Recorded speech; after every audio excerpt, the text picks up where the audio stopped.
নমস্কাৰ বন্ধু-বান্ধৱীসকল, স্বাগতম জনাইছোঁ সকলোকে জ্ঞান আৰু ভঁৰালৰ অন্য এটা ভিডিঅ'লৈ। আজি আমি এইটো ভিডিঅ'ত আলোচনা কৰিম যিটো আছাম ফিচাৰিজ ডেভেলপমেণ্ট কৰ্পোৰেচন লিমিটেডত পোষ্ট ওলাইছে সেইটোৰ ওপৰত। টোটেল ভেকেঞ্চি হৈছে ৩টা আৰু এইটোত কোনো ধৰণৰ লিখিত পৰীক্ষা নহয়।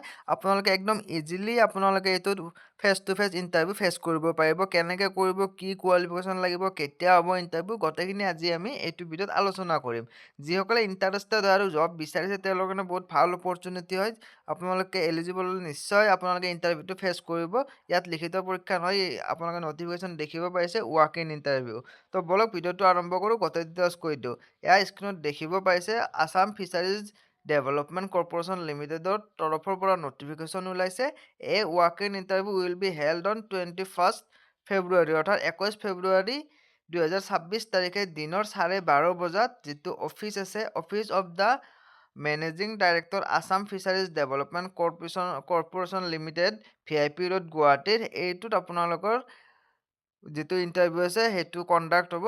আৰু তাৰ কাৰণে আপোনালোকৰ পষ্টবোৰ ক্ৰম হৈছে একাউণ্টছ অফিচাৰৰ 2টা ভেকেঞ্চি আছে আৰু একাউণ্টছ অফিচাৰৰ এটা ভেকেঞ্চি আছে আৰু একাউণ্টছ এছিষ্টেণ্টৰ 2টা ভেকেঞ্চি আছে। আৰু যিটো একাউণ্টছ অফিচাৰৰ ভেকেঞ্চি হৈছে সেইটোত চেলেৰি দিয়া হ'ব প্ৰায় আপোনালোকে এই স্ক্ৰীনত দেখিব পাইছে 60,000 টকালৈকে। আৰু যিটো একাউণ্টছ এছিষ্টেণ্টৰ ভেকেঞ্চি আছে সেইটোত দিয়া হ'ব 40,000 টকা পাৰ মান্থ, ঠিক আছে।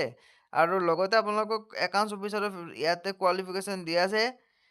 আৰু একাউণ্টছ এছিষ্টেণ্টৰ কাৰণে যদি আপোনালোকে এপ্লাই কৰিব বিচাৰে তেনেহ'লে সেইটোৰ কাৰণে BCom ডিগ্ৰী হ'ব লাগিব। আৰু এজ লিমিট 21তকৈ কম হ'ব নোৱাৰিব আৰু 38 বছৰতকৈ বেছি হ'ব নোৱাৰিব। আৰু ইয়াতে আপোনালোকক দিয়া আছে যদি আপোনালোকে এইটোত ইণ্টাৰভিউ ফেচ কৰিব বিচাৰে তেনেহ'লে ইণ্টাৰভিউৰ দিনাখন আপোনালোকে নিজৰ এইখিনি ডকুমেণ্টছ ইয়াত যিটো দিয়া আছে, passport size photograph, address proof যেনে Aadhaar, voter ID, driving licence, date of birth certificate, qualification certificate, first appointment in case of accounts officer আৰু experience certificate in case of accounts assistant if any.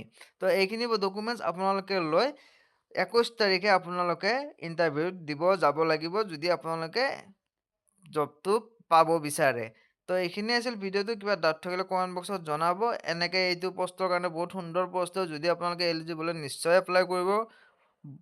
মানে এপ্লাইটো কৰিবই নালাগে, direct আপোনালোকে দেখিব পাইছে স্ক্ৰীনত এইটো walk in ইণ্টাৰভিউৰ জৰিয়তে চিলেক্ট কৰা হ'ব। At the time of interview আপোনালোকে ডকুমেণ্টছখিনি নিব লাগিব বুলি ইয়াতে দিয়া আছে, চাওক।